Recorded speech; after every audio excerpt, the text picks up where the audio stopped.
Hi guys! Welcome back! Dito naman tayo sa Enchanted River of Hinatuan, Surigao del Sur.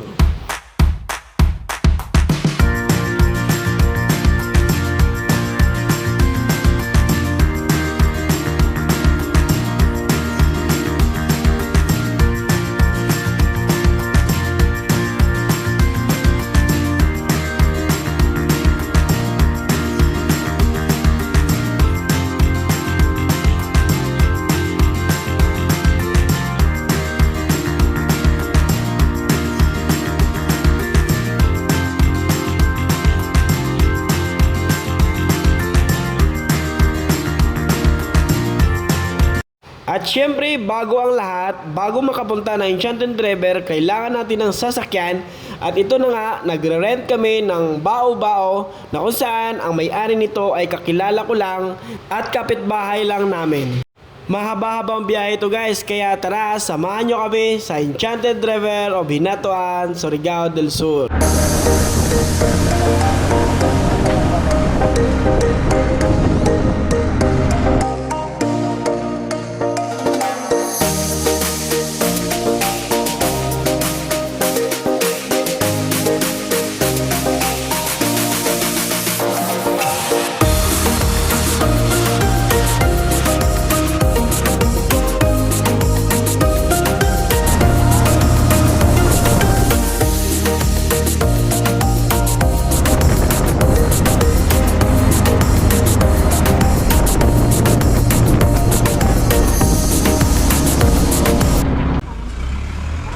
Ayun na nga guys, nagutom kami sa mahabang biyahe kaya nakita namin ang mga masasarap na pagkain. Ang na-order namin ay isang sinabaw, napakasarap nito guys. Matatakam ka sa sobrang sarap.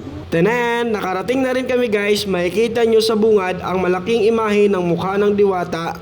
At syempre, bago tayo makapasok sa Enchanted River, kailangan mo na dito magbayad ng 100 pesos per head.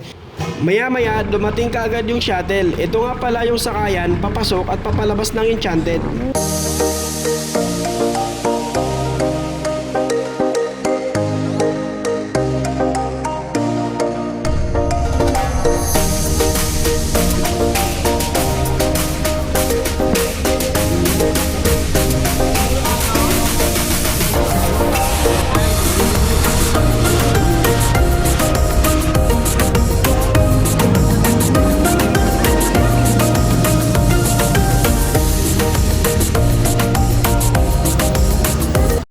Heto na guys, ang Enchanted River of Hinatuan, Surigao del Sur.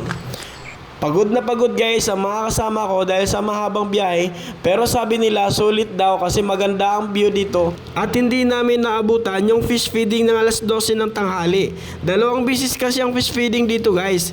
Isa sa alas 12 at pangalawa sa alas 3 ng hapon. Kaya tamang picture lang muna at sobrang nakakamiss ng lugar.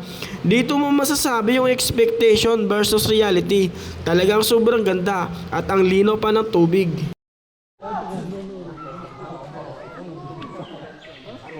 Magmula tayong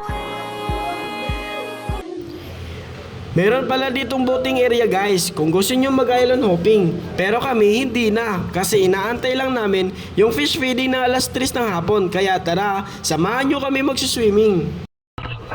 Sobrang linaw ng tubig guys at ang lamig pa. Kaya yung isa dyan, enjoy na enjoy. Sinubukan kong sumisid, kaso pasulubong pala yung agos ng tubig, hindi ako umusad. Ayan, nagawa ko rin, sumabay na ako sa agos, grabe ang bilis.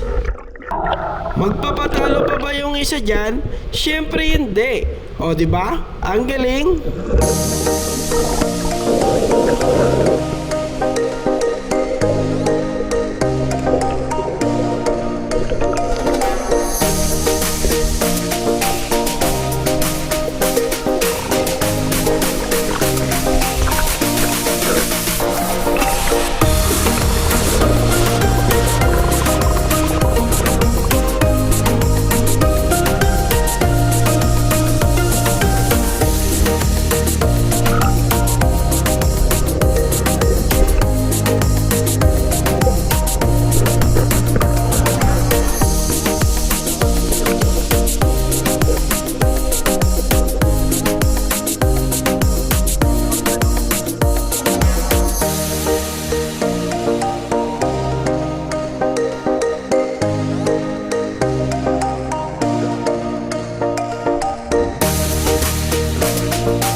Ito na yung inaantay namin guys, ang makita yung pagpapakain sa mga isda bago kami magsisiuwian.